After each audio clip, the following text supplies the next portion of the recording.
Welcome back, everybody. Zach, welcome. Nice. Welcome. How are you? I'm good. Happy birthday Yeah? to you.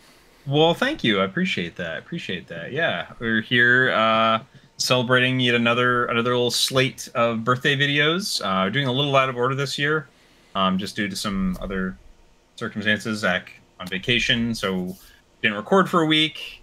And I think both of us were still kind of in the midst of getting each other's gifts ready. I actually am sending mine out tomorrow, so Mm. as of we're recording it. Um, yeah. But what we have for on the slate today, when I was originally brainstorming, I was actually just straight up going to use the next, just do another slate of ranking VTubers by design. And I have not ruled that out in the future. But I did not. I was very lazy this weekend and did. I was like, I could probably spend time, sit down, and work that out. But I had another idea that I actually was feeling a little bit more into. Hmm. And I'm completely 100,000% ripping this idea off of Scott the Woz, who on his second channel has done this with some other people. Um, Today, Zach, you and I are going to be making a theoretical future classic console for the GameCube. We are Future gonna pick, classic console for the yeah, GameCube. yeah. So, like, say maybe like 40 years from now, Nintendo's like, you know what? Let's make a classic, like the NES Classic, the Super Nintendo Okay. Classic. Like, what if we were to make a GameCube classic console? So I've seen Scott do this with the Wii as well as the Switch. I don't believe I did not watch his GameCube. If he's done a GameCube one, I didn't see it. I only saw the Wii one and I saw the Switch one. Um, and I think the idea is really fun. I think because not only are we going to be including like first party Nintendo games, but we can maybe include some weird third parties in there too, because you know peripherals be damned. We can still include stuff even if it would require a weird peripheral, say like the bongos. Uh, We're going to be so, including it anyway, so what? How does even this if work? What are the parameters? there are games released for the GameCube. Okay. So that's about the How many do we parameters. have? Is there a set amount? So so I think the kind of the baseline, the NES was 30. I believe the Super Nintendo had 20 or 21. I think it's let's shoot for 30, but if we maybe have too many or like we're in a kind of a weird position with the amount that we have, we can maybe whittle it back down to 20. Hmm. I think 30 would be a good baseline to sort of look for in terms of 30 games for the GameCube to include. So it's like if they were to release the console, the Mhm. GameCube Classic, and it has these games on it. It would all have these games on it. Yep. Interesting. So I think there's some pretty obvious shoe-ins for the GameCube. GameCube is a very beloved console for a lot of people. I think that Myself included. yeah, I think both you and I kind of came into our huge love of gaming during the GameCube era. I know you're a little younger than me, but I still think the GameCube had a pretty big impact on you. I would say like Super Nintendo and 64 were still pretty huge for me. Same here. But GameCube is like it's the one I probably have the most amount of nostalgia for, the most amount like of maybe kind of community around it. Like that was when I had friends in like middle and high school. GameCube and Wii stuff, particularly, but still talking about GameCube, was when I was really relating to people in terms of stuff like Melee and a lot of other games we're going to be talking about today. Yeah. So Yeah, GameCube's my favorite system ever. It's the one yeah. that I like collect the most for.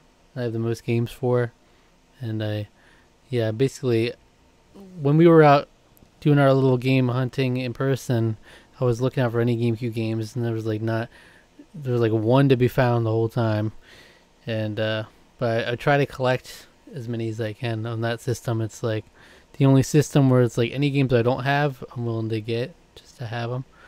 But there's Mm. a lot of my favorites, a lot of my most nostalgic games on that system for sure. Yeah, I mean it's a great little console, and It's so cute too, and it's so cute, and it's just would they? Do you think they would probably make this a mini too? So it'd be like a cute a little mini GameCube. lunchbox. Yeah, a little lunchbox GameCube. It'd be adorable. It's so cool though. For some reason, I always found it cool. They have like unique disc size, and the whole format is very cool to me. You know, It was an anti-piracy measure, I believe, was the whole point of that. yeah. Because But the PlayStation 1 had a huge PlayStation 1 Dreamcast, massive problem with pirating. It was super easy to pirate stuff on those consoles.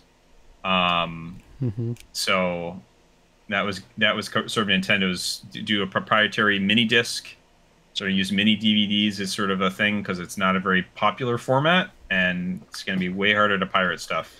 I mean, Use a proprietary disc. You go from the GameCube generation onwards. Every disc is like the same format. Like they could all fit into the same case if they wanted to, except for GameCube. They're unique. Yeah.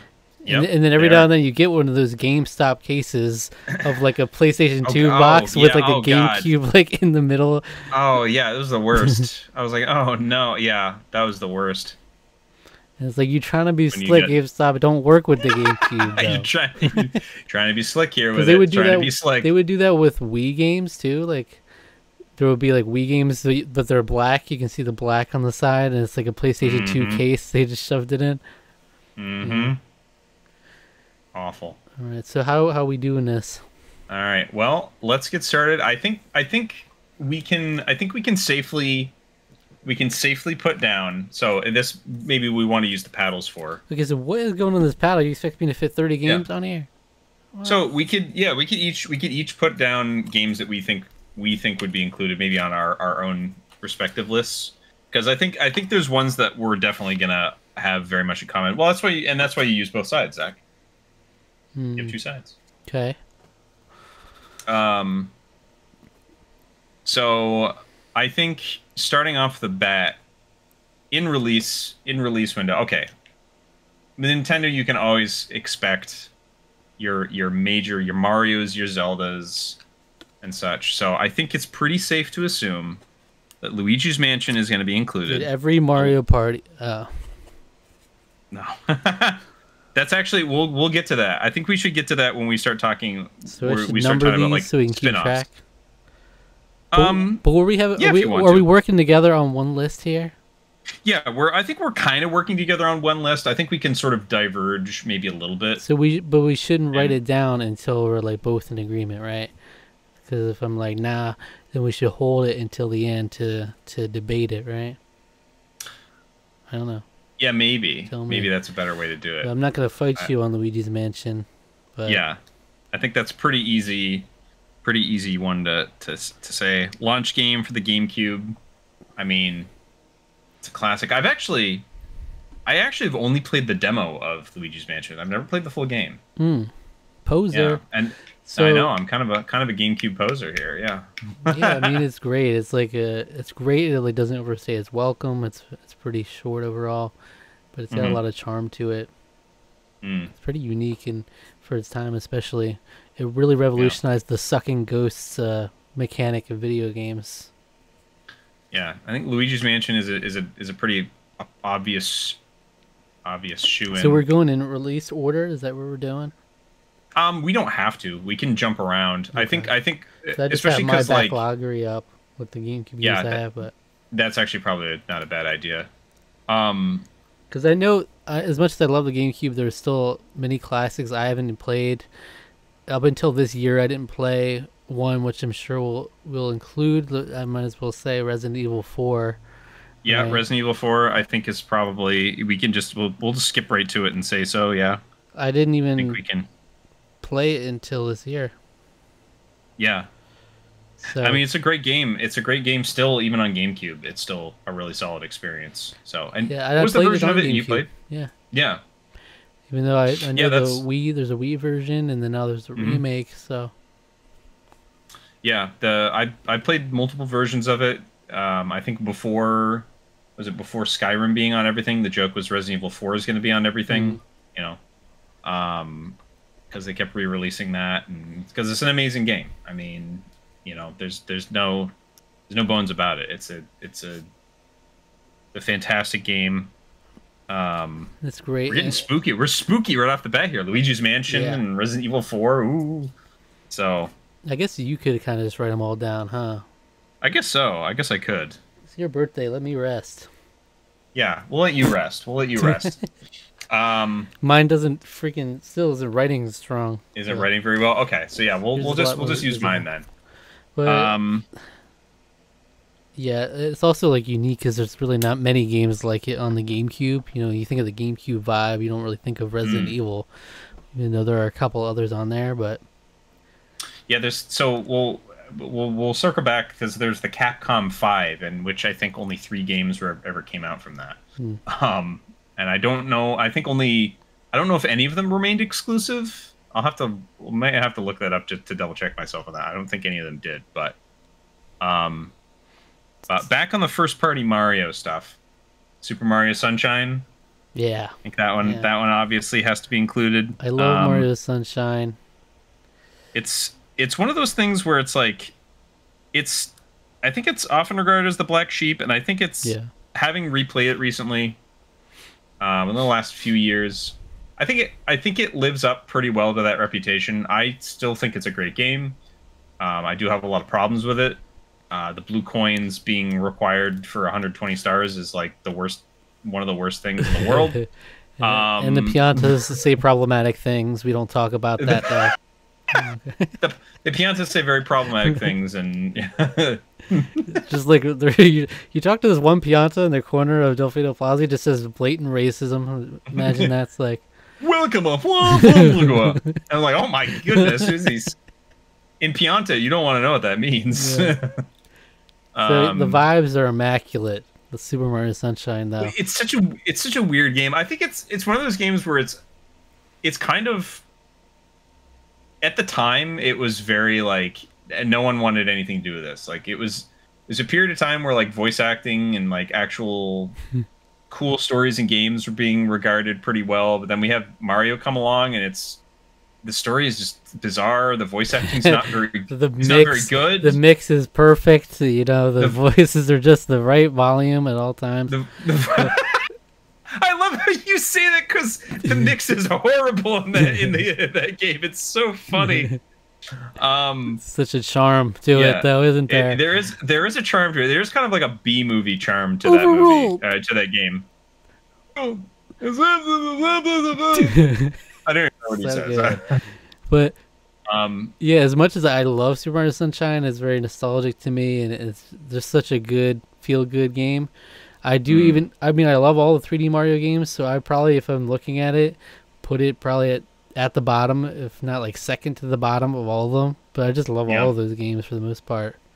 Well, 3D Land is worse; it can eat shit. But Sunshine, there's just there's an amount of polish that you come to expect in Mario games. It's not really there. In Sunshine, because it was rushed a bit. Yeah, Sunshine does feel like Mario 64 is probably the glitchier game, because it's an earlier game, it's an early 3D game. It's gonna have bugs and stuff in it, but it still has like a level of polish for the time. I mean, there really wasn't much to compare it to.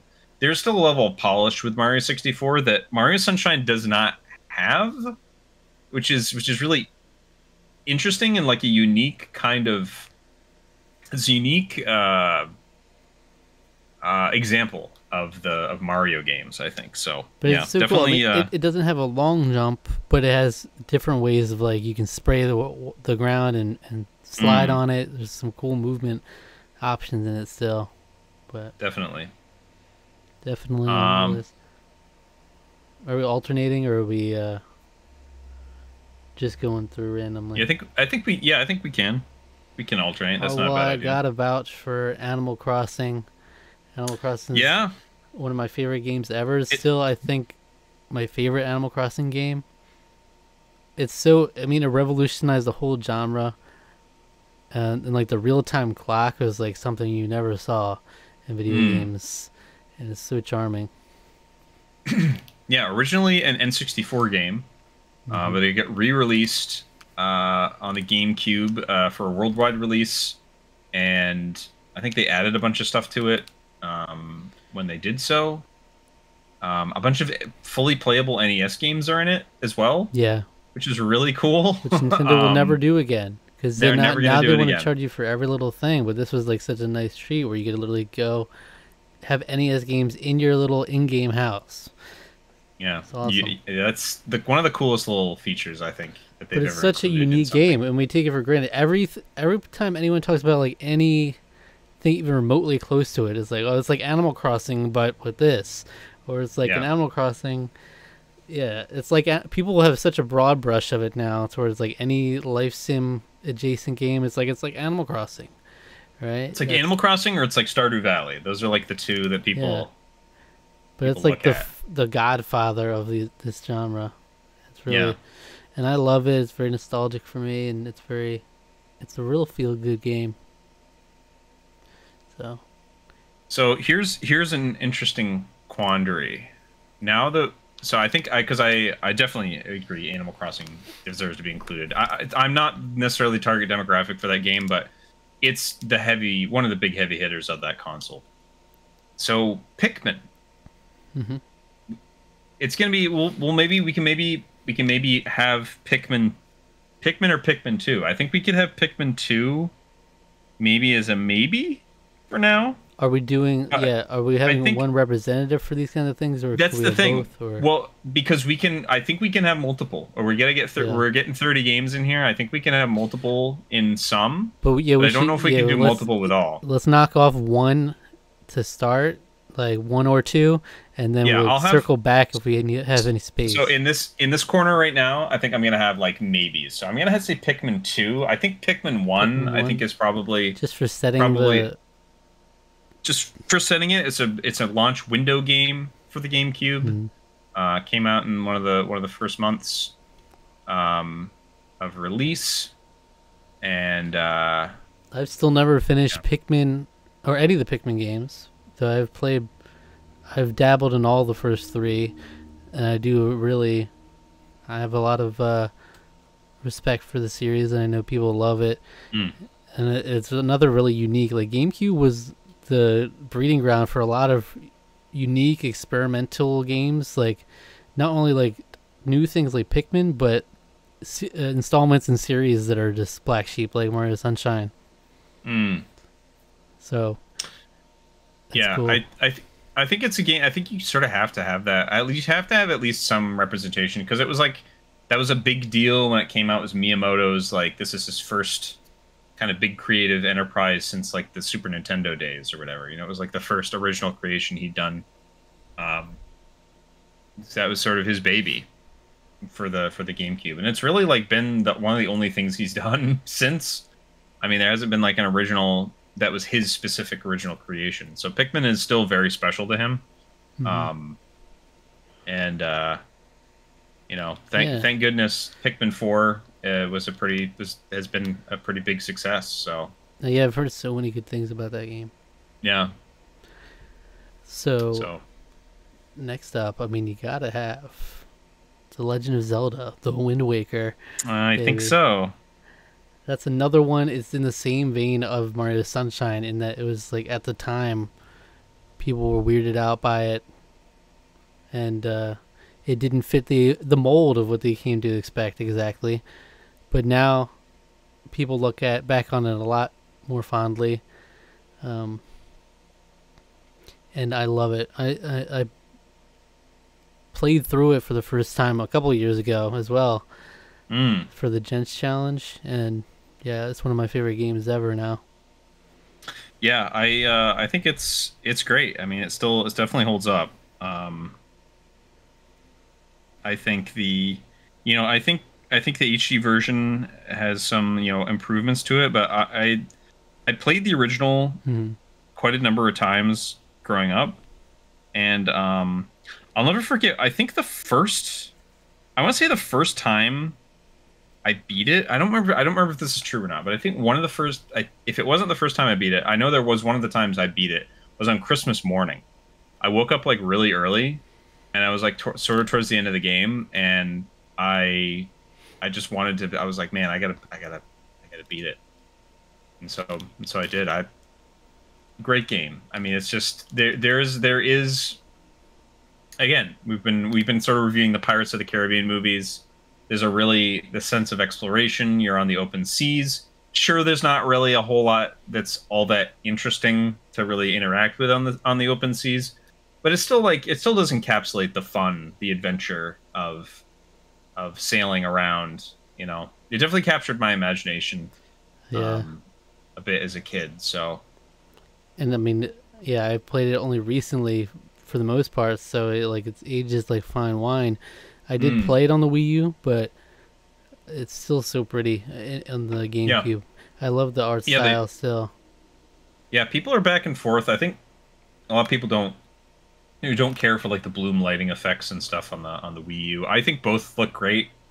Like But I mean that's I the don't really have the a I don't best really have a looking Wii U game though. Like the it, Wind it Waker really HD, kind of is. Like so good. yeah, I think both are great. I think both look amazing personally. I think the original still looks great and is really nice to look at, and I think the Wii U version is also beautiful. So But um it's one of those things. I have a lot of Zelda games that I haven't played still or haven't beaten. Definitely, mhm. it's one of the few that I have. But it's one where I know they did like Spirit Tracks and Phantom Hourglass. But if they were to make like a true Wind Waker 2, I would be so here for it. Like I just love Yeah. that style, the vibe. I'd say like Mario Sunshine and Wind Waker are like my aesthetic right there. I love Mm. that aesthetic. Yeah, it's pretty great. Um What you got? I'm coming out here with No. Super Smash Brothers Melee. Oh, heard of it? I think you have to have this game on here. I mean, how could you not? How could you not have this game on here? I'm with you. Um, it's this is like the GameCube game, really. I mean, like I think that when it came to a lot of people, this is like one of the main games that people had for the system. It's like it sells four players together, um, duking it out head to head, making up customized rule sets. I remember we came up with a bunch of different like little modes to sort of play the game. Like one was we basically made up a King of the Hill in Hyrule Temple, Hmm. where it was this like King of the Hill, like whoever is on that one little rock down below is like that's you have to like that's who's winning is whoever stays in there the longest. Yeah. Um, there's all kinds of like little stuff. So you can make up your own rules, but there's tons of customization in the game itself. Not to mention just a really fun, meaty single player experience. I think adventure mode and all star mode are both like really enjoyable.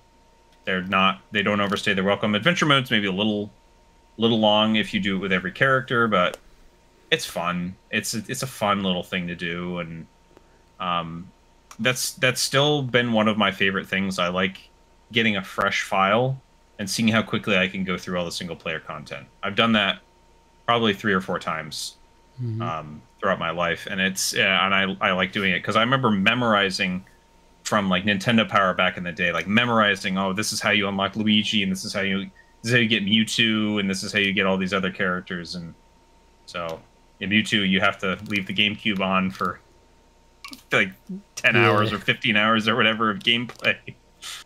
So I mean, Smash Bros. In general is one of those series. Just like with Animal Crossing, it bred a whole subgenre of platform mm, fighters that are like.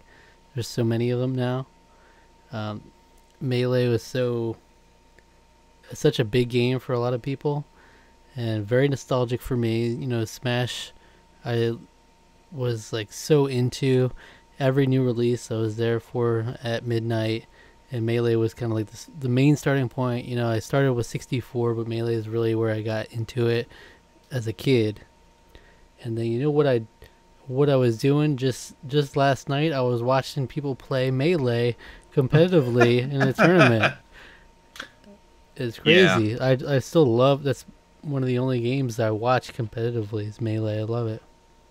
So I'm It's interesting because like I'm in the middle with Melee in the sense that like I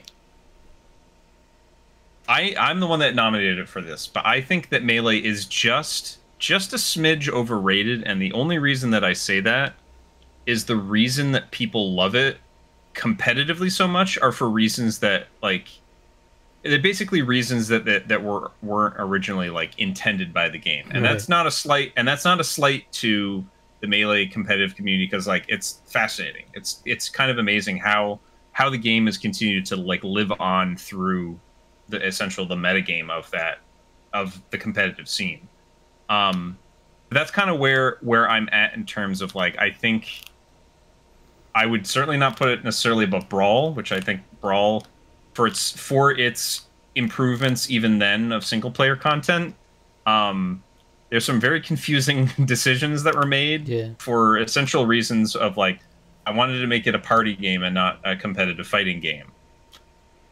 Is essentially what Sakurai says about that, and so which is fine because it is a party fighter. But I think that Melee still brings the space, even if you're not into the competitive scene. I think Melee still brings the heat when it comes to just a boatload of fun unlockables and single player content. So, I mean, Melee, it's like a beautiful accident that happened. You know, Sakurai didn't intend for any of the competitive elements whatsoever. And it just bred into like such complex like gameplay mechanics that all of their own names and stuff. Like, if you watch a tournament, you won't know like if you're new to it half of what they're talking about, like out canceling and shortens and crouch canceling, all these different complex mechanics that you can do just on a GameCube controller. And like if you try to play them yourself, it's like you're not gonna do it. Like you really need to put a lot of time in to get those things down. Yeah, it's kind of wild how that's come about, really. Because if like I try to play Melee and I really suck now, and I try, and I'm like I'm moving so slow, like it feels so slow, and then you watch them play, and it's like the fastest thing you've ever seen. So smooth with it. Crazy. But yeah, no, it still deserves to be on there. It's very much a representation of a celebration of Nintendo. And their whole history. Yeah. So. All right. Give me Paper Mario: The Thousand Year Door. You gotta. I mean, you have to. You have to. For the longest time, I said it might be my favorite video game ever, and it's still up there. I don't know if it's quite number one, but it's very much up there as one of my favorite games ever. It wouldn't surprise me. I mean, honestly, we talk about it all the time, and it's a fantastic game. I mean, you can't mince words with it. I love the dialogue is so charming. The world is so awesome, like all the different places you go. Rogueport itself as like a hub is so cool to explore, and it's awesome that like Goombella alone gives you so many more dialogue options. Like she has something to say about every single unique character in the game, every single screen in the game she says stuff about, and then all those fun partners and the combat, which I love, the action commands. It's oozing personality, and Rogueport in general is just like feels alive when you're there. I don't know, there's something about that whole town is just really, they did such a good job at designing that world, I think. So yeah, and I think it's interesting because Paper Mario is still another one of my all-time favorite games, N64. But the one thing that I think that Goombella, which makes her a lot more, because Goombario is not really a very interesting character, he basically has all the same abilities that Goombella has, but on kind of like a very like straight-laced by the numbers sort of. He doesn't have a whole lot of personality. Which is not saying anything against the rest of the, because I would say most of the rest of the cast in that game has a ton of personality. But they spruced them up in this one. But they really did. They they like went above and beyond in terms of making you care and enjoy and laugh with your partners in that game. Yeah, like Goombario, who's just like a baseball cap, Yeah, Goomba. he's just like, I'm a Goomba. Into Goombella, which is like such a an Yeah, adored I'm a character. university student. So I got a spunky personality. I'm sassy. I don't take crap from anyone, any man, basically. But she'll give Mario a little smooch here or there, and then you got like Cooper in the first game, who was just like Koopa Troopa. There's not much more to the design, and then Koops, he's got his fun little like a little hoodie shell, and he's got more personality. Like there's just a lot of personality to this game. I love it. I love it, and it's sad that ever since then we've never returned to this format. Because I really feel like as good as this game is, I feel like there's so much untapped potential. They still could have done so much more with this format, with more partners, more worlds to explore. But definitely, it's so fun. It's one of those things where it's like muscle memory to me now playing through this game. But to play through for the first time, it's a lot of fun. Yeah, it's a great game. So big props to that. Okay. Now let's see. There's still more. Oh, of course. Mario Kart Double Dash. Mario Kart. Mario Kart Double Dash is another black sheep of a series. Really? No, it's not. Yeah, it is. Is it really? Yeah. Do you really think so? No, black sheep doesn't mean bad. I mean, it breaks the conventions a little bit. You like. Okay. Well, black sheep usually means that it's sort of the redheaded stepchild. It's sort of like the odd one out. But some people like redheaded stepchildren. Well, yes. No, it's like, I don't know what you want to call it then, but I mean, like Wind Waker, Sunshine, Double Dash, they're in this category of like, it breaks the convention where you have like two drivers and it's a whole experimentation. There's experimentation. Yeah. Sure. I Double Dash, I think, was the reason I wouldn't call it black sheep is that I think a lot of people felt that this is the favorite game in the whole series, maybe up until Mario Kart 8, where I don't think anyone could even deny Mario Kart 8 Deluxe. There's still people out there, but they're mostly like old men, I find. Yeah, and they're curmudgeons prefer like Mario 64. They're probably like Mario Super 60, Mario Kart is the best Mario Kart. Super Mario, oh, no one. Super Mario Kart's fun. It's a really fun game, but and I would say the same Mario Kart 64 is also great. But Double Dash, I mean, you're finally using actual character models for the first time in the whole series. Yeah. You're not just using sprites, but everyone's well detailed. There's a lot of frantic energy with like kart swapping back and forth. Yeah. So I think it's so fun. I think there was an idea of it was like playing games with your kids or with like a grandparent or something where you would give them the opportunity to flip around if they wanted to drive to give them a chance, but to play with them so that they're doing something while the racing is going on. There was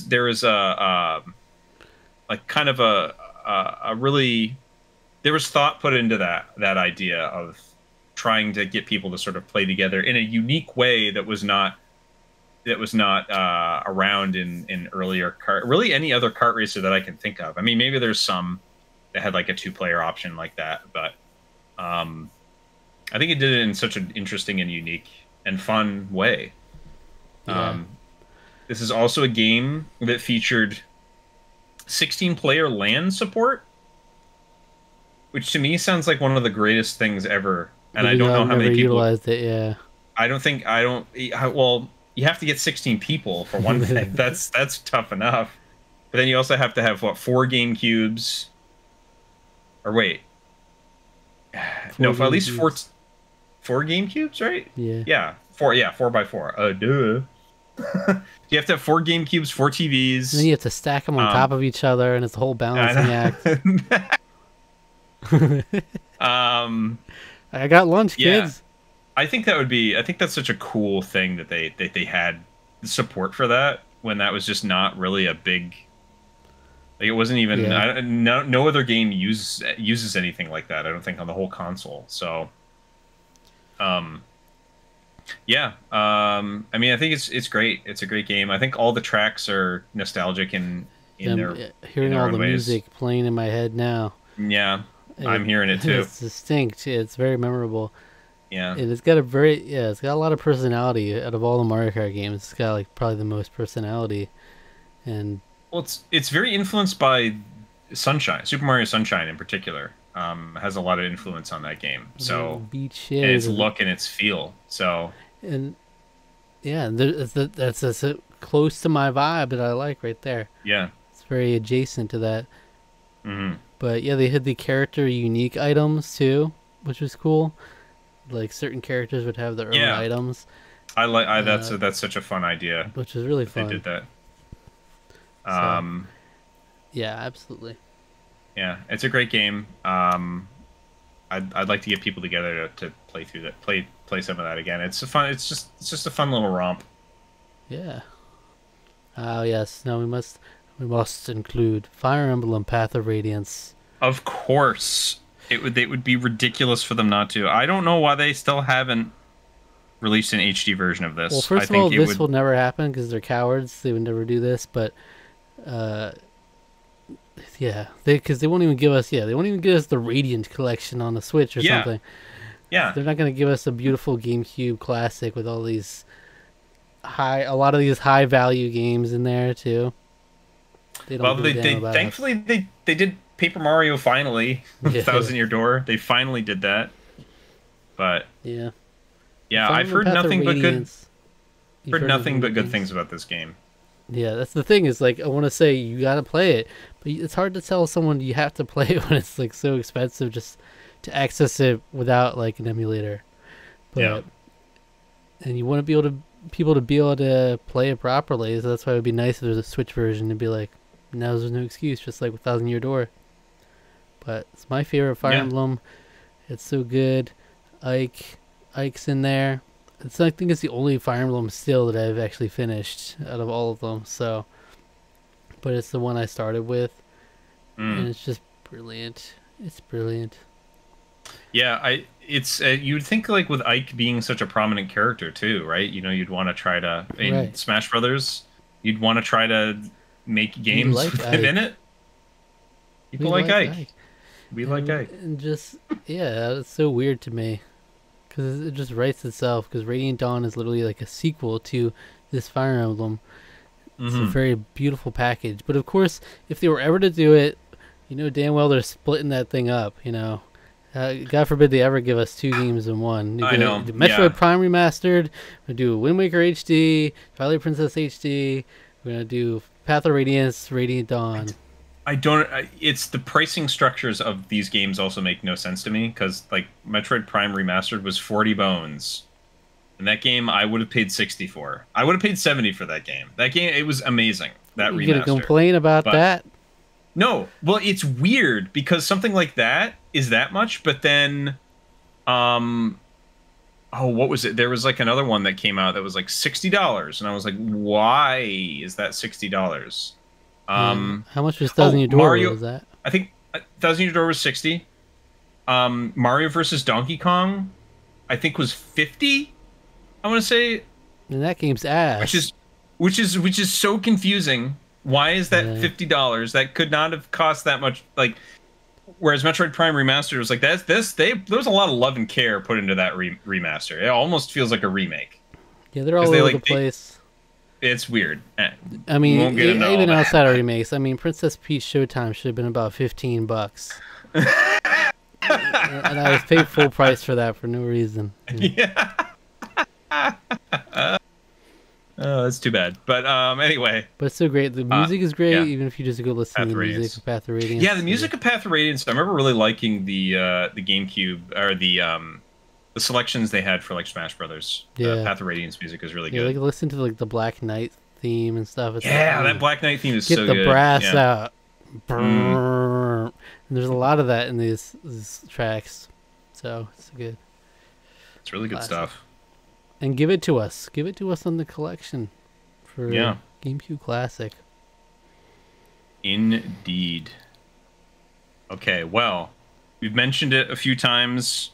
Metroid Prime, I think, has to be a shoe-in. True. That's another one I only played a couple of years ago for the first time. I love this game. It is a masterpiece. It's probably in my top 10 games of all time. This game is amazing. I couldn't say more good things about it, honestly. It's just a testament to really, really well crafted game design. Yeah. Translating something that's originally a 2D game to 3D and doing it in a way that's just like pitch perfect. I mean, not everything made it out of that alive. You know, Sonic is one of the things that didn't make it out so super well. Dare we say experimental installment? Metroid. It was kind of experimental. Scanning. You do a lot of scanning, but you know what? It's fun. I like scanning things. I like getting information about the world. Yeah. And learning things. There's a lot of really fun storytelling through that kind of through that sort of adventure. So yeah, Prime is great. Prime 2 I would put into the maybe category. I think Prime 2 is still really good. But I only played through. I've never actually beaten Prime 2. So yeah, okay. I would like to get back to that someday. But just re-release it, Nintendo. What the heck? We'll have to see how much space we have at the end for these. So yeah, or not. So we're at 11 currently. 11. Okay. So maybe then. All right. What about an experimental entry in a series called Kirby Air Ride? What do we think? Oh yeah, I think you have to. It's another mainline Nintendo character, but Kirby Air Ride. What a great game! Literally, it's like every one of their mainline series. Like they didn't just do a by the numbers, by the book installment. They had to do something wonky. This is another Sakurai game too. Yeah. Sakurai, and to be honest, if they still could have made a sequel or some re-release of this, it would have been great. And to be honest, it could have just been like all on the city trial mode, because that's what people love so much about this game. Yeah, I'll be honest, I like all three modes. I think all three modes really have their place. I think top mode is like it's pretty simplistic when it comes down to it. Like it's not as maybe as interesting or dynamic as the other two, but I still like it. It's still a fun little romp to go in and have fun in top ride. But yeah, city. But I'm not a huge fan of the racing, just pure racing mode. I like it. I think it's good. If I ever play Kirby Air Ride, I'm always doing city trial 10 times out of 10. So that's where I really like. I feel like they could flesh that out into its own thing and make it even more beautiful. It's true. They could. Yeah, I am a little surprised.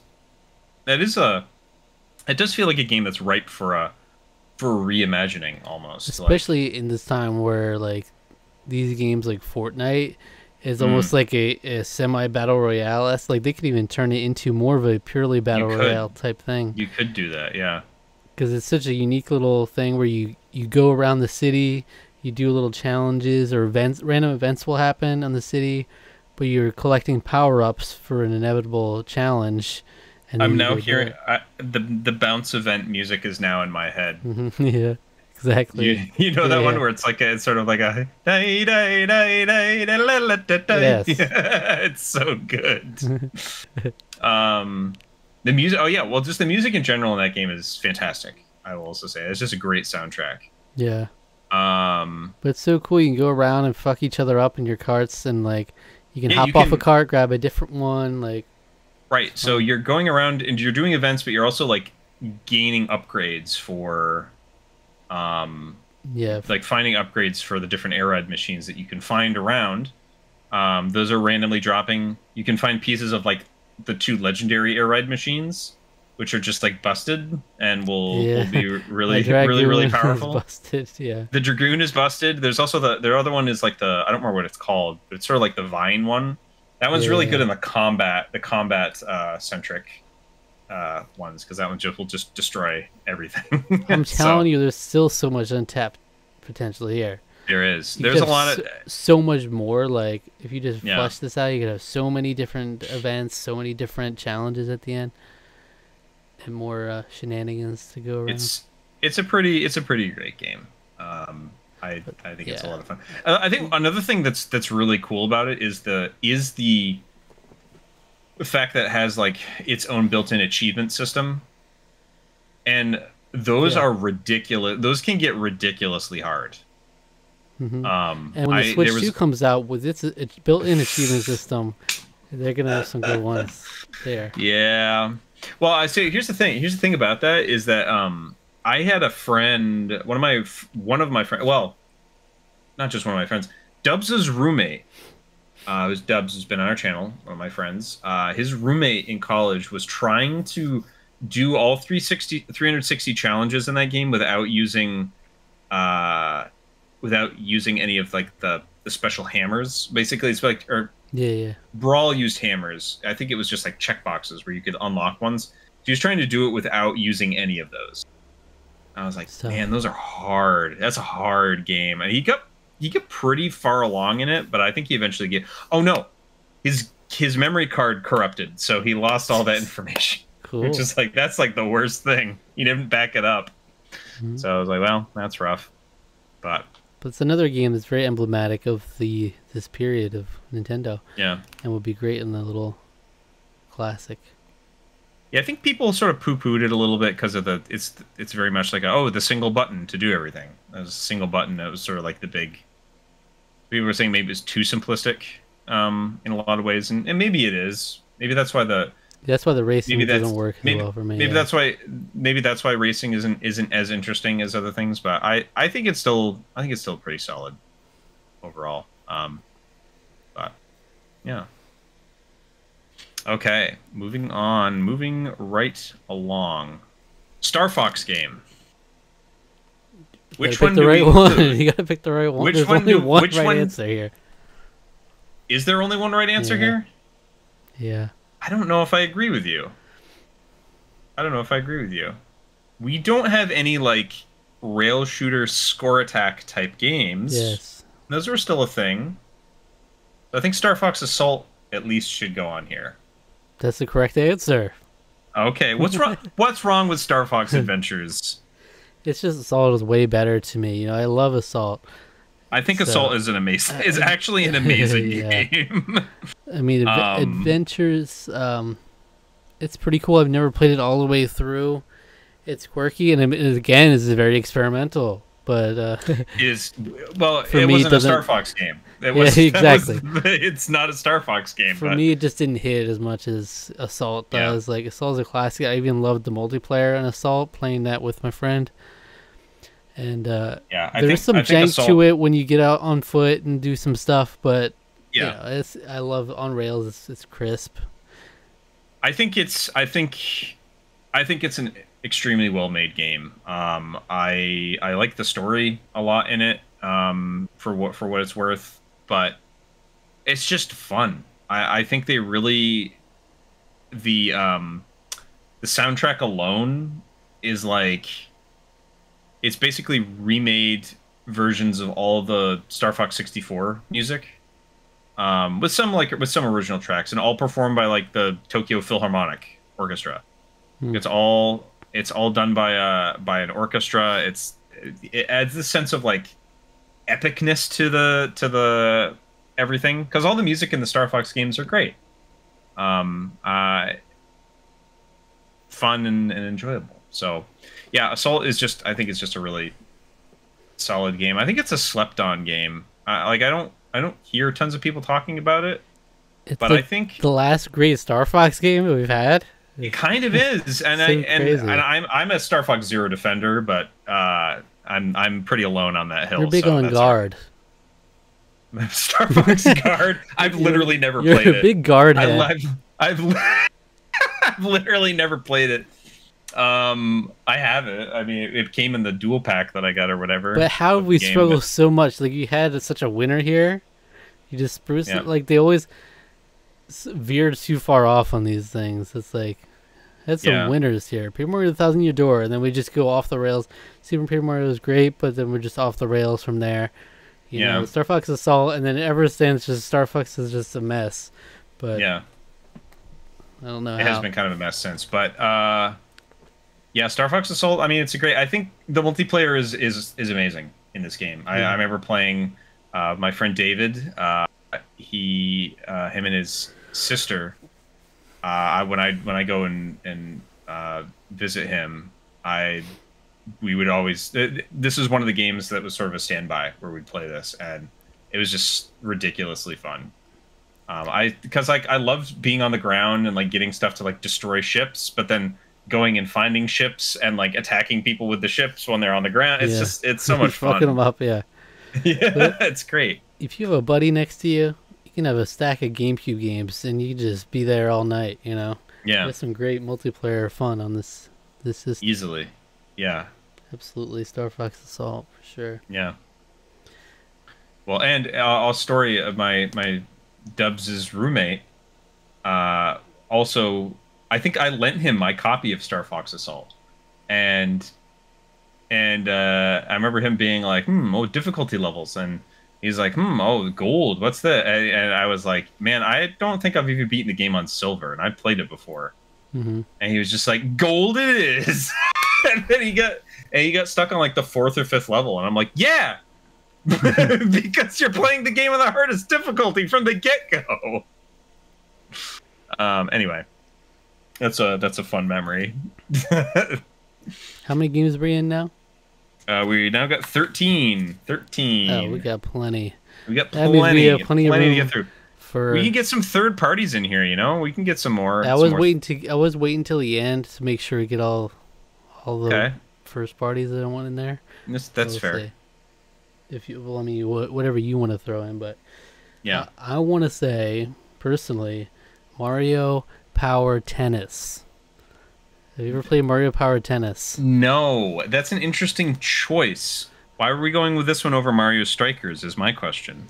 Well, I have no problem with Mario Strikers, but I never actually owned it on the GameCube. I didn't play it till the Wii, so I wouldn't have any problem including that one also. But Mario Power Tennis is actually surprisingly a lot Mario of fun. Power Tennis. It's a lot of fun multiplayer.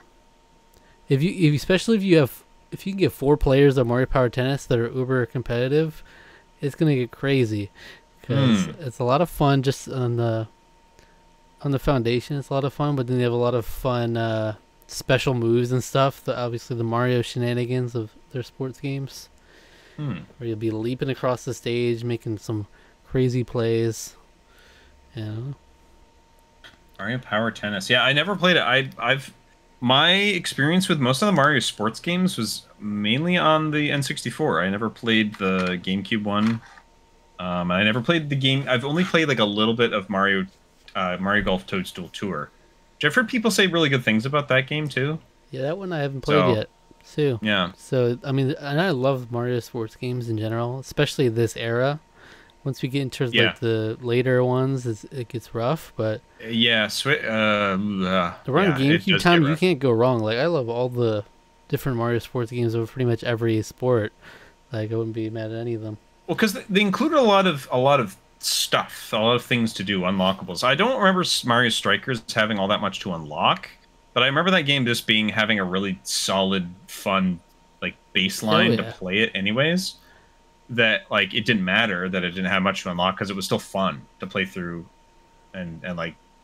But like Mario Baseball, Mario Superstar Baseball, it's got a lot of great stuff. I remember there's a fun story mode to it. Even that and the one on the Wii are both great to me. Is it Super Sluggers? Is that the Wii one? Mm-hmm. Yeah. So a question now is: do we want to be contesting each other, or is it going to be like we just automatically put them in if we say them, kind of thing? Like we lock them in? I think we've gotten to the point we're at 14 now. I think at this point, we might want to go more freeform in terms of our discussion, because I think we're getting to the point where we're we're not completely through through like all first party games, because I think there's still some. There's room for more of the sports games, as we've also talked about sequels to have on here as well. Yeah. There's like Twilight Princess is an idea in there. One of the last games on the GameCube. We've got But like, do you want me? Weird oddball stuff like Odama. Something weird like that on there. I don't think Odama makes it in. No, because you want to make this 20 games or 30? Because if we make it 20, it might make it a little bit more spicy. But then we're not going to get as many of the weird variants as well. That's true, and I think we need to have Maybe some weird stuff on here too. 25. Like cell damage. Cell damage. You want cell damage on there? What the fuck is that? You never heard of cell damage? Perfect. I think Cell? they released an HD version of it, like cell, like CEL, like animation cell. No, I've never heard. Yeah, it was like an early cell shaded game. No. Let's see. Oh, here's one that definitely needs to be on here. Pokemon Colosseum. Oh, I would have said Pokemon XD. That's what was going to be mine. Do we want to try to maybe? Do you think there's room for both of those on here? No, there's not. I'll tell you why. Okay. Because I haven't played Coliseum all the way through, but I played XD first, and then I went back and played a good amount of Coliseum, and they're very much almost like very similar. It's almost like two like shades of the same game. Yeah. Yeah. But I just prefer XD personally.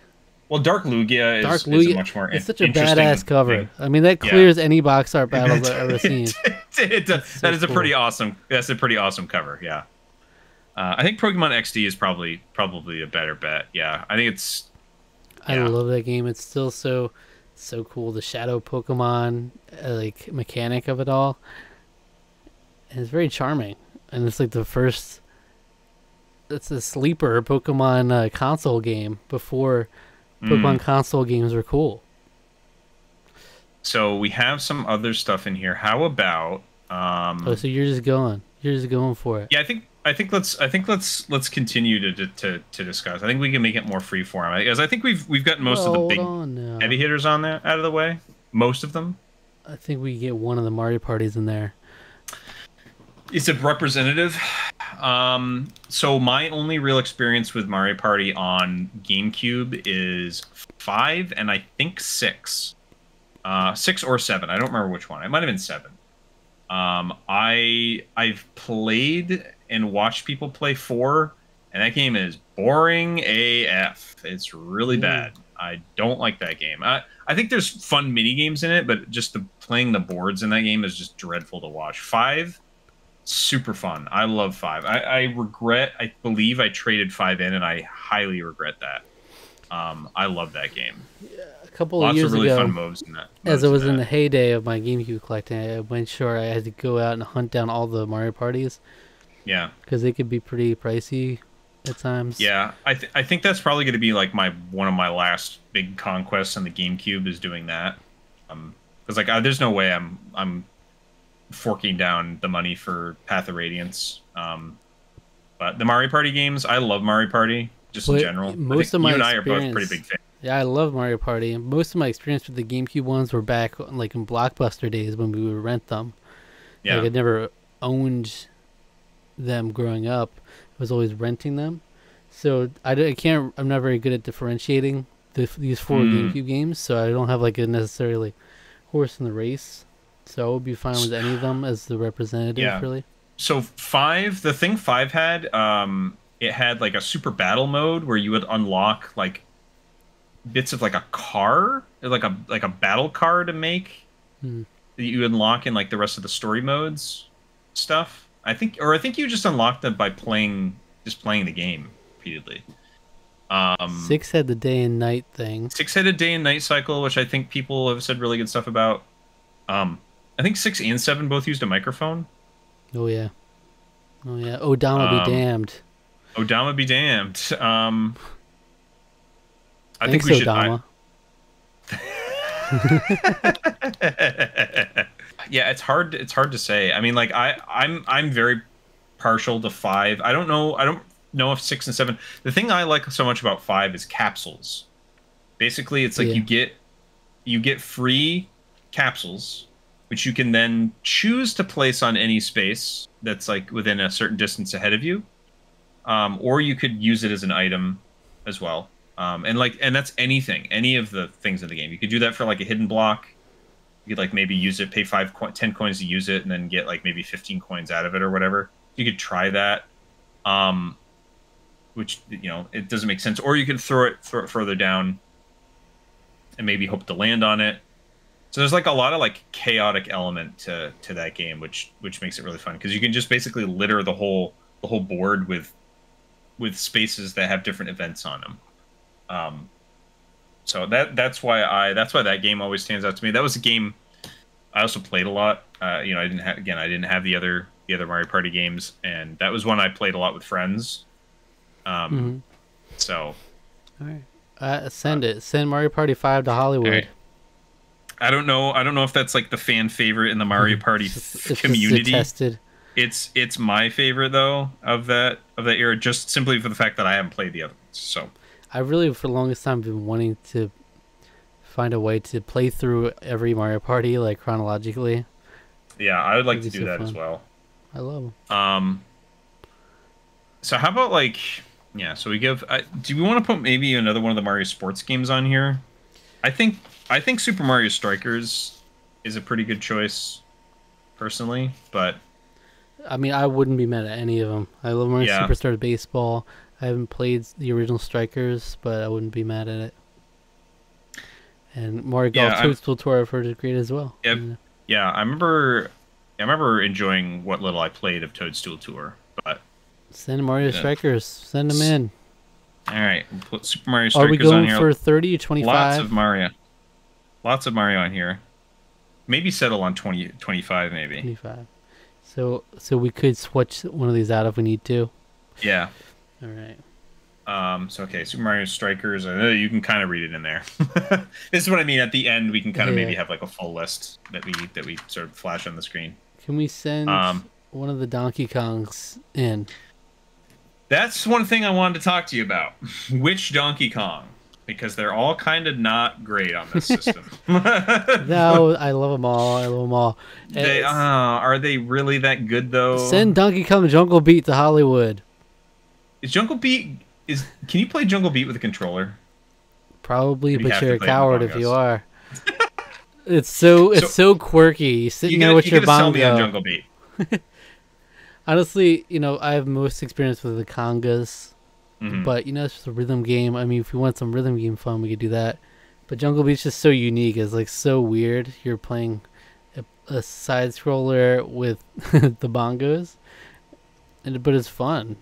It just kind of works. There's not the most depth to it, but I think honestly, if we're gonna have one Donkey Kong inclusion on there, I think we gotta make it Jungle Beat. I think it's like we're casting the GameCube All Stars. We gotta have at least Donkey Kong. It needs to be on the cover of the box. Yeah. Put Jungle Beat on there.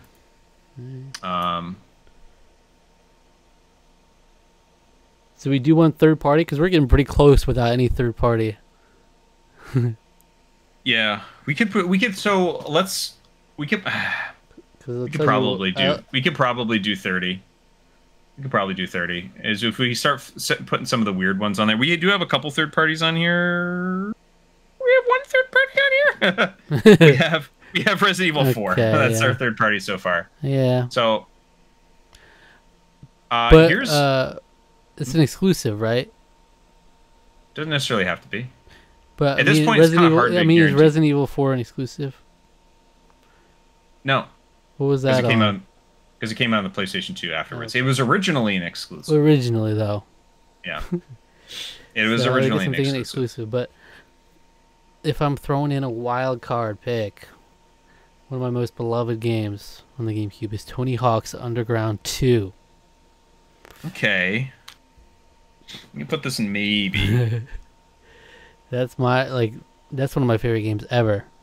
I love Underground as well. I know a lot of people like Underground more, but Underground 2.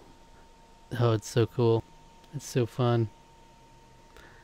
You get shenanigans. There's some it's just solid Tony Hawk gameplay, but there's a lot of shenanigans and fun different goals in each area. I love the goal system, how you go to each new location and they have different goals for each skater. Like there's always like your skater's goals, there's this pro skater goals, and then there's like a couple secret and hidden characters that you can get. Like you go to Philadelphia or you go to Boston and you can get Ben Franklin and he's a character. All this wacky stuff like that. Okay. If we're continuing our train of third parties. Beautiful Joe. Mm-hmm. Is that what are we thinking about that? I mean, I like Beautiful Joe. To me, it's not one of the standouts, but I get why. I get why he's kind of iconic. Mm-hmm. But I think that's one of the hate it, but so if we look on our Capcom 5, I think they were, again, these were all originally I think they were all originally going to be exclusive games. That was like a huge selling point. I think Dead Phoenix is the one that never came out. There's PN03, product number 3. That was the first one that came out. I don't think that one did too well. It's kind of weird. That's the only one that's an exclusive, because we also then had Beautiful Joe, Resident Evil 4, and Killer 7. So Killer 7, that's the Suda 51 title. Resident Evil 4 is the Shinji Mikami game. Beautiful Joe is Hideki Kamiya. And then Project Number 3, I don't even remember who at Capcom did that. I guess Shinji Mikami directed that one too. Well, just throw these games on tentatively and we can switch them out, you know? Yeah. I don't think Project Number 3, it's that one's maybe too obscure to include. Well, I mean, throw Beautiful Joe on there at least. Beautiful Joe, I think at least deserves but... Yeah, we'll put Beautiful Joe in consideration. Beautiful Joe. Put Tony Hawk on there. And then I have Tony. Kick him off. It's in the consideration. Yeah. But just put him on. Just rack him up on the list. Just rack him up on the list. Oh, we can kick him off. Okay. Tony Hawk. I want Tony Hawk in there somewhere. If you make me switch it, that's fine. But there's so many Tony Hawks. Because there's a couple things I want to talk about after now that we're talking about third parties. So Thug 2 is what it looks like on here. Thug 2, Tony Hawk's Underground 2. People do refer to it as that. Beautiful Joe. Hold on, I have another one. Okay. That's a little known one called Tales of Symphonia. How about that? I was gonna say GameCube's got some pretty good RPGs on it. So Tales of Symphonia was gonna be the next one. I think that one we kind of have to include. Which I still want to play through myself. I had it for a Gents Challenge. I only played like the first hour and then I never got. It's such a good game. It's one of like all Tales games. It really comes into its own like a few hours in, when the plot really gets going. But it's a gem. It's definitely a gem on the GameCube, and I think that definitely deserves its place in a lot of people's happy feelings. That I love it. It's one of my favorite RPGs. So there's other unusual stuff. We had like Batten Kaitos. Yeah. Maybe throw something like that on here. There's like Batten Kaitos. Send Batten Kaitos to Hollywood. Yeah, send it in. Batten Kaitos. Eternal Wings in the Lost Ocean. There's 2 of them, but we'll just include the first one. Yeah. Batten Kaitos. We grew up Lost with that Kingdoms? game. My brother loves Batten Kaitos, and they recently got the re-release on Switch, which is cool. Lost Kingdoms I actually don't know much about, so I can't really weigh in. That's a FromSoft game. Okay. FromSoft's got a pretty big. I think it's sort of a card. I think it's also card based, much in the same way that Batten Kaitos is, but I think it's action. It's like an action card based system. I think it has sort of a unique. I've never really watched. It's a card based action RPG where battles are fought in real time. I think you get like decent reviews. I think having that FromSoft sort of billing on it might sort of kind of have it raise it up in a lot of people's maybe concepts now, because now that FromSoft is a really known entity. Let's see, Lost Kingdoms 2. But neither of us have experience with it personally, right? Don't really have experience with it personally, but it's in terms of like the... Oh, I got another one. Not Lost Kingdoms, but it's a game. It was a really big deal. Yeah. Because it was the first time, very early time, Nintendo and Square Enix were working together again, and that's Final Fantasy Crystal Chronicles. Okay. I think we got to include that one. I mean, include it for the one track that I really like. I love the music. I could never really get into it. I keep trying to go back to it, and it never works for me. But the multiplayer component, I think, is kind of what makes that game work. And unfortunately, the HD remaster like really hardcore bungled that. Yeah, from what I understand, it's just really frustrating that they ruined it. Like that. All right, I got a couple licensed game freaks waiting in the wings if they're able to jump in with and redeem their. There's also Evolution Worlds. Yeah. Kind of a more obscure RPG in the GameCube. I almost beat that game. I made it to the end, but did not. How about Custom Robo? Hold on, you're rattling off a lot. We're not locking any in. No, I haven't been locking any of those in except for Crystal Chronicles. I don't think we need Lost Kingdoms because I think we've got enough that we both have experience with. I think there's both. Yeah, I think there's better stuff to sort of. Evolution World is pretty cool. I mean, I played it. It's pretty charming. I played all the way to the end, and I just never finished the final boss, I believe. It was interesting. I ran into someone randomly, like the grocery store or somewhere, and he had an Evolution World shirt on, and it blew my mind. That would blow my mind too. I've never even heard of such a. It's amazing. What was the other game you mentioned? Custom Robo. Custom Robo. I've heard a lot of people love that game. That's one of the ones I've never got to. Yeah. I've heard this, like the first one that was really. I think there's like a whole. It's like a whole franchise, but I've heard nothing but good stuff in that about that game. I think there's just another Robo as well. It could be based on praise that I hear alone. I think it's worth including. Okay, put Chibi Robo in there then. Yeah, I think so. That's first party Nintendo as well. I still want to play too, but it's just so you can tell how charming that is. Chibi Robo. I think that's Custom Robo, Chibi Robo. How many we at? We're at 25 currently. Hold on now. Can we get room for? I got some weird. We're gonna get some weird stuff in here. Shrek 2. I'm putting that one down below for now. I think we don't have any like. Oh, here's one. Since we already have a mature game on here, I think you got to include Eternal Darkness: Sanity's Requiem. I think Eternal Darkness has to be on here. It's like one of those games that everyone kind of pumps up. It's probably not as... I played it through once, and I really enjoyed it. It might be one of those games that worked better for the time, but I think it's such a unique kind of game. I don't think there were a lot of horror games that were dealing with like... Lovecraftian sort of like cosmic horror elements. Most of it was like a lot more like visceral, like zombie and all that kind of jazz. But I think that was worth having on here. Sanity's Requiem. All right, what about a SpongeBob game? What about a SpongeBob game? Battle for Bikini Bottom? Battle for Bikini Bottom is the most known one, but I would almost refrain from that because it's already been re-released. Yeah. I love the SpongeBob SquarePants movie game on the GameCube. Low key. Okay.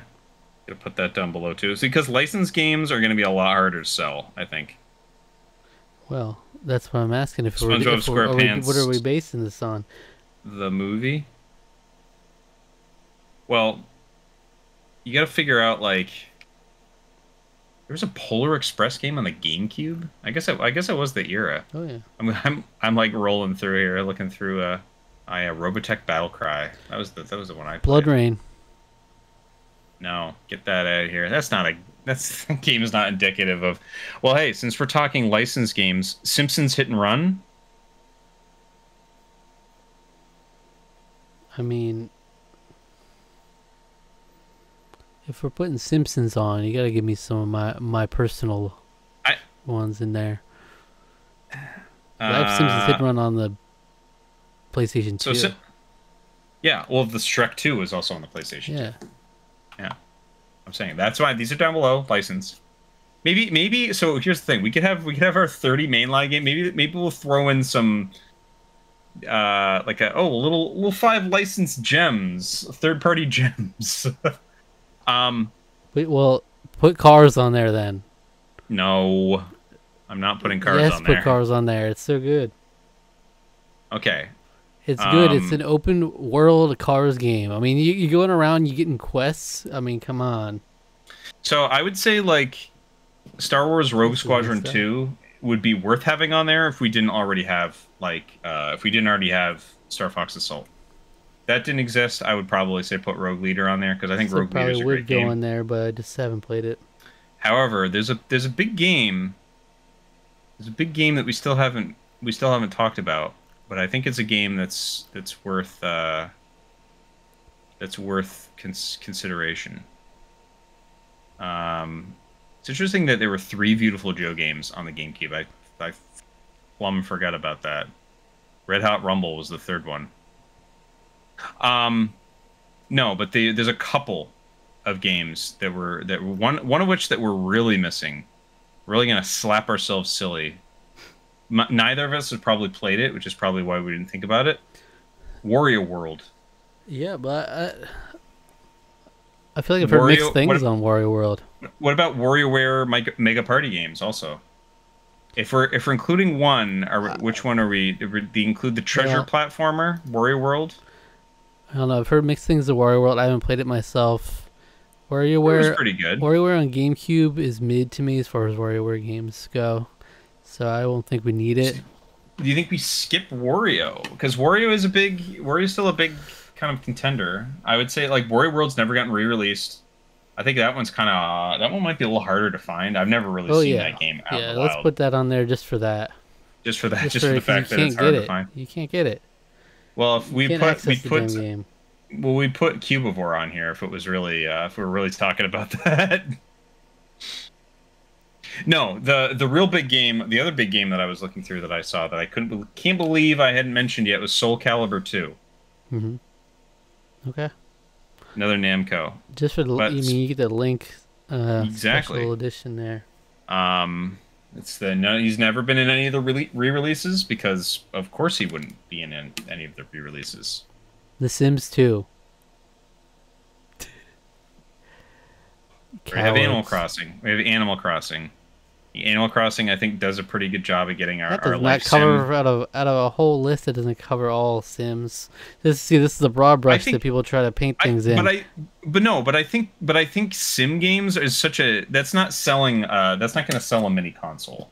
When you're emblemating the best at this point, when you're making something emblematic of the best of the GameCube, I don't think The Sims 2 is the best of the GameCube. That's a PC game that they ported to the GameCube. But I played it on the GameCube, and the co-op is exclusive to the console versions of The Sims, which is what I love about it.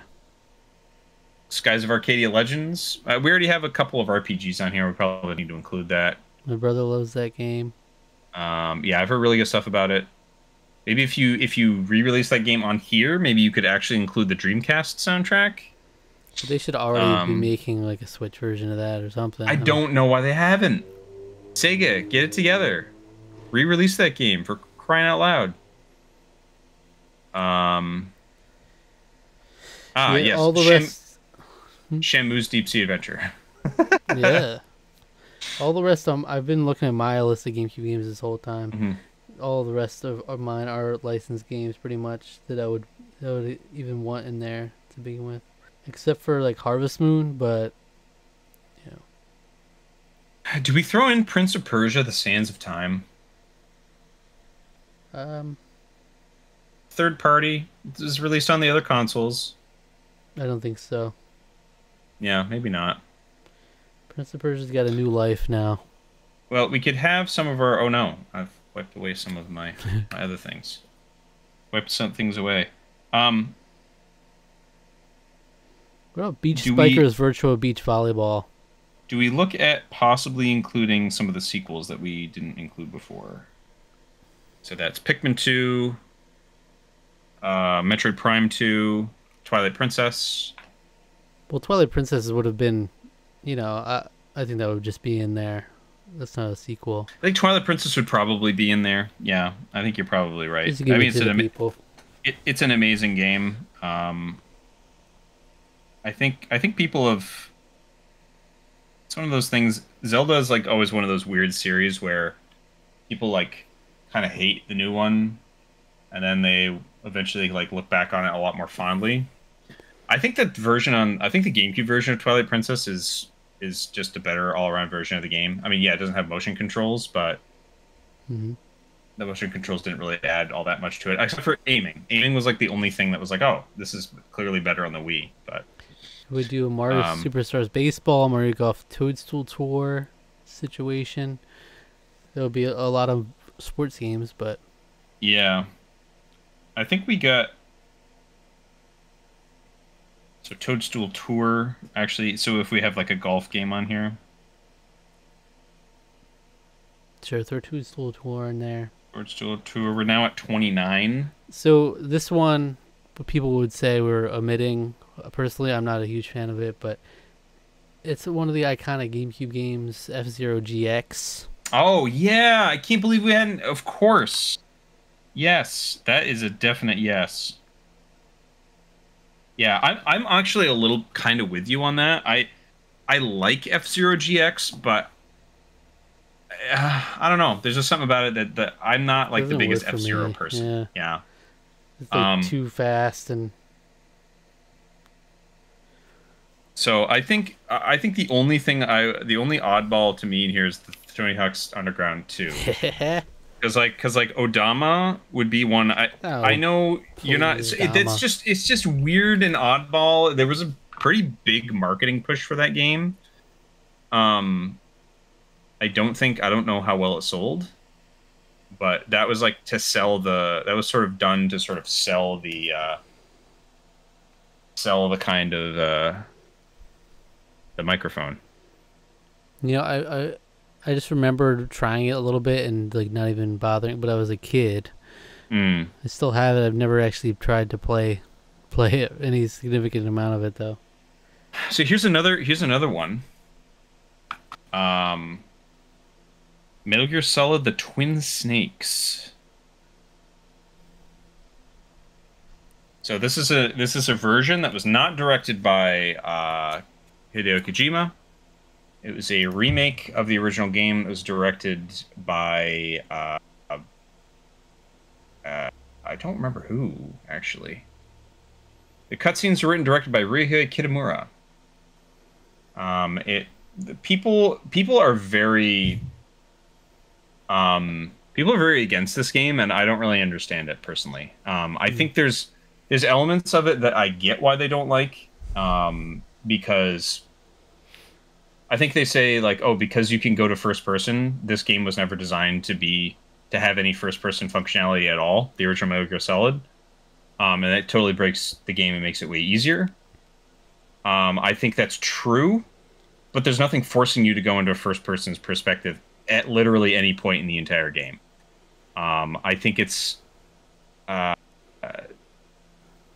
that's kind of a new way to play the game that sort of brings it back into the style of, or makes it resemble things that were introduced in Sons of Liberty, the sequel. But I personally think the new cutscenes were cool. I know some people said they were like way over the top and didn't make any sense. I didn't really have a problem with it. I thought they were really cool. I really liked the game a lot when I played it. I'm not overly nostalgic about the original game, so I guess that might be why. But, yeah. See, I'm not. I So, don't really like Metal Gear Solid. So well, you're just that's wrong. um, I like think it's I think it's great, but it doesn't have it was not directed by Kojima, so that in and of itself is why some people are like it should not be included. You don't talk about. See, I'm fine.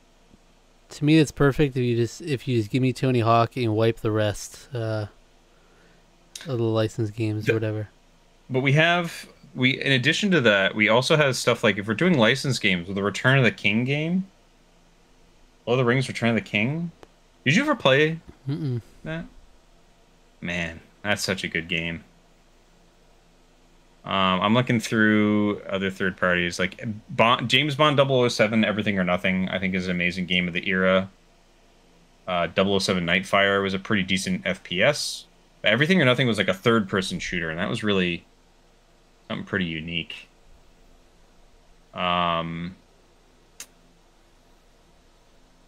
So, in terms of what we have right now, I mean, that looks perfect to me if you just wipe the, if you keep the 30 at what it is, honestly. Okay, well let's read through them just to double check to make sure. Luigi's Mansion, Resident Evil 4, Super Mario Sunshine, Animal Crossing, Pikmin, The Wind Waker, Super Smash Bros. I should probably be doing it on this side. Super Smash Bros. Melee, Paper Mario: The Thousand Year Door, Mario Kart Double Dash, Fire Emblem Path of Radiance, Metroid Prime, Kirby Air Ride, Star Fox Assault, Mario Power Tennis, Pokemon XD Gale of Darkness, Super Mario Strikers, Mario Party 5. Mario Party 5. I did that out of order, didn't I? I'm having to like sort of read this. Donkey Kong Jungle Beat. Donkey Kong Jungle Beat, Tony Hawk's Underground 2, Beautiful Joe. Then we also have Tales of Symphonia, Baten Kaitos, Final Fantasy Crystal Chronicles, Custom Robo, Chibi Robo, Eternal Darkness, Sandy's Requiem, Soul Calibur 2, Twilight Princess, Legend of Zelda Twilight Princess, Mario Golf Toadstool Tour, and F-Zero GX. Oof, that just hits. That just hits. Do we want to take any of that? I guess we don't have extra sequels in here. I think we have a pretty... One of the things that we don't have on here, I would say, puzzle games. That's like one of the only things I think that's sort of missing here. Whereas like Tony Hawk's Underground, while Underground is like its own beast, we do have a lot of sports on here. And maybe I mean, GameCube's about togetherness, is about like multiplayer, and those sports games do offer, particularly the Mario sports games, offer a lot of that. But there's a distinct lack of, I would say, yeah, but what puzzle game? I mean, it was like Tetris. There was a few Bomberman games that came out. There's Worms. I mean, Tetris Worlds, Worms.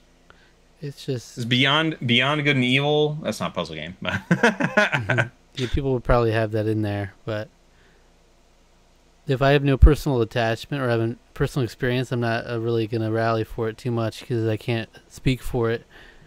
But I already have. There's already a few in here that I haven't played. Custom Robo. I honestly, yeah. My biggest thing, I would honestly, just to make it a spicier and more interesting list, I would almost take off another one of these sports games. I would almost take Toadstool Tour off and put in something like Odama. You love Odama. Have you played Odama? I have never played Odama. I don't even know if it's any. I don't know if it's any good.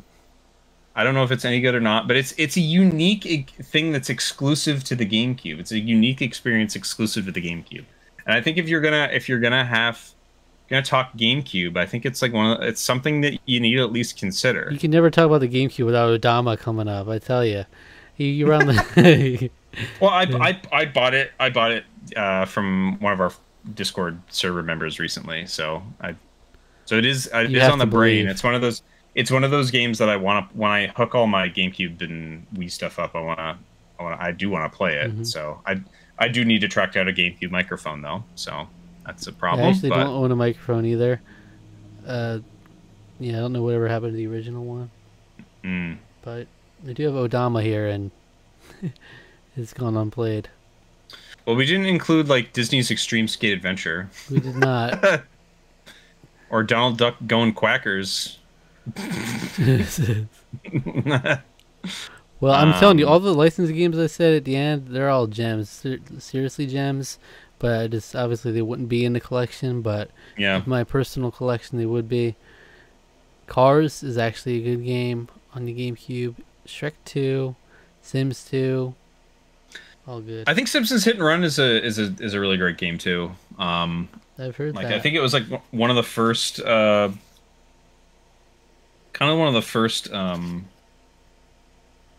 The SpongeBob movie. Actually, maybe instead of Odama, I would put Metal Gear Solid: The Twin Snakes on here. That might be even spicier because it's an exclusive version of that game rather than Odama. Odama, I don't know if anyone actually cares about. I don't even know if it's good. But Metal Gear Solid is a known entity, so God I think I would. forbid we leave Shadow the Hedgehog behind. God forbid. Yeah. Okay. So interesting. We didn't include any of the Sonic Adventure games. I do like Sonic Heroes a lot. People really like the multiplayer, like the fact that they added multiplayer components to the Sonic games. I don't even know if they're any good. As far as I'm aware, they kind of suck ass. I don't know. But Sonic Adventure DX and then Sonic Adventure 2 Battle, the battle aspect being the... Well, yeah. Most people will vouch for that, huh? But I personally still have yet to play it. I don't really like Sonic Adventure 2 all that much. I don't think it's very good. I prefer Sonic Adventure. The original. I do. But Sonic Heroes would be my preferred Sonic game, honestly, but... Yeah, I haven't played that yet, so I can't say. I know general reactions of that are very mixed. I know some people love that game, and I know some people really hate that game. I've watched Let's Plays of it, of people that hate it. I don't think it seems all that bad, though, but I don't know. So... But I mean, I think I'm pretty satisfied with this list overall. I think we both got our like oddball picks. You did Underground 2, and I got the Twin Snakes in there. I guess I'd Custom Robo, Chibi Robo. I think both those fit. Custom Robo is like a game that pretty beloved, I would say. This is an all-star stellar collection of games to have. Wow. It's a pretty spectacular game. If you're looking at like a collection of games to put on here, Crystal Chronicles would like assume that Nintendo includes like mini Game Boy Advance attachments or something, or maybe there's like a phone app or something that you could see that you can play multiplayer. In our product, you're getting all the attachments for free with the product. Pretty much. They come packed in. Nintendo would never do that. No, they wouldn't. But they're coming with the bongos, the microphone, the Game Boy attachment. They're all bongos. Yeah. Wow, what a value. Maybe they would have Donkey Konga as an unlockable. You can unlock games? Yeah. What? Well, do you remember with Star Fox 2?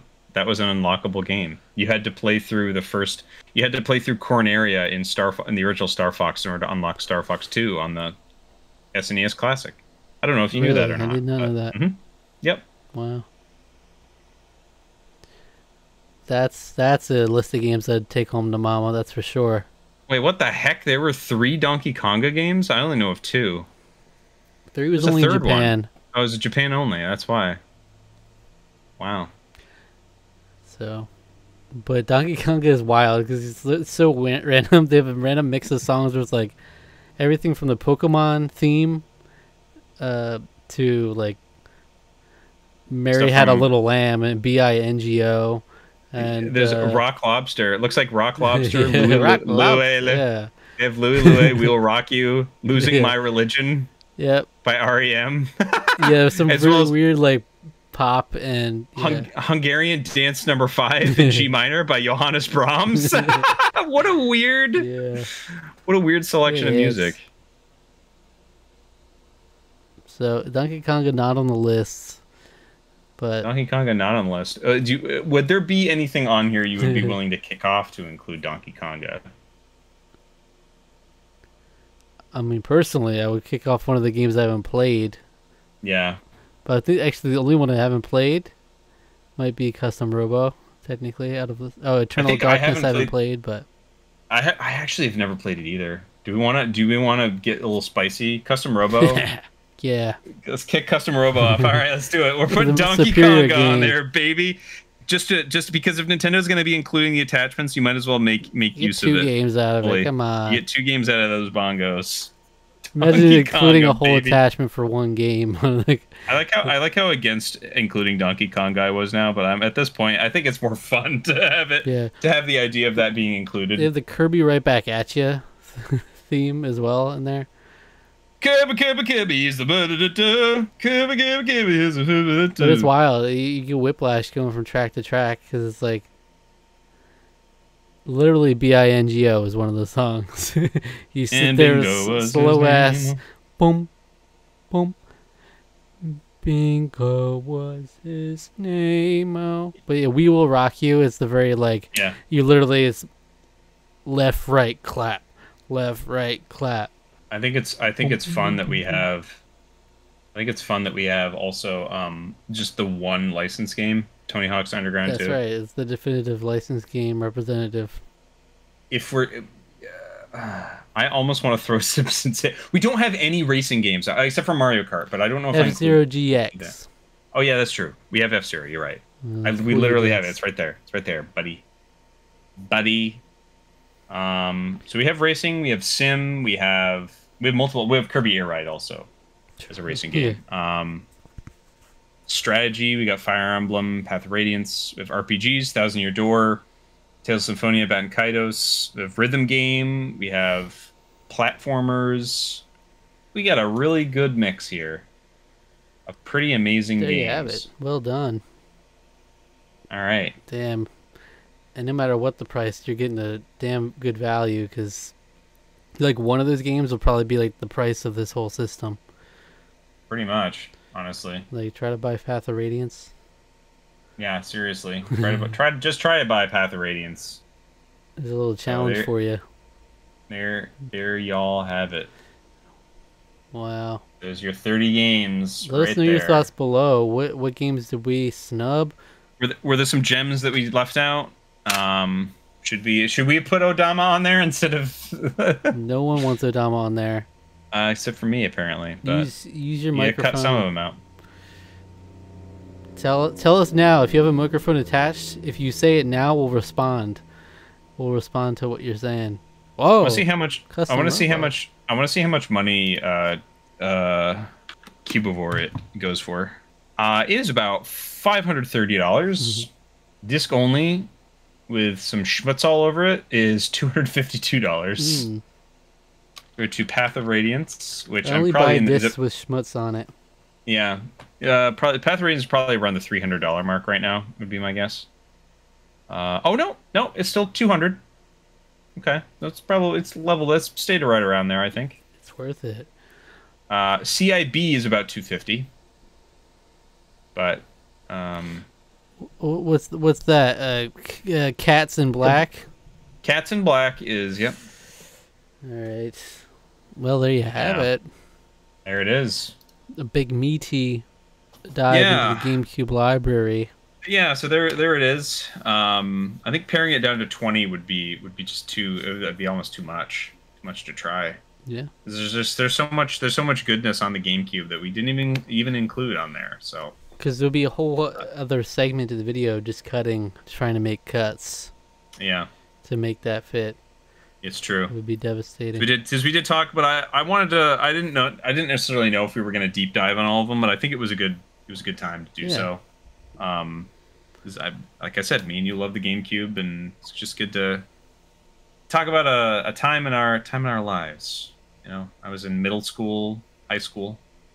The GameCube was around. I was mainly middle school. I was like end of elementary, beginning of middle school, because I remember 5th grade, and 6th grade talking about Melee. I remember talking about that, like, because it was a brand new hot thing, and talking about like how to unlock characters and stuff was a lot of fun. So that's awesome. I love the GameCube. Love talking about the GameCube. We got to do more videos like this, like giving us chances to talk about different systems and stuff like this. We'll think of some stuff to do for sure. Maybe get some guests in the mix. Make it spicy with it. We'll see.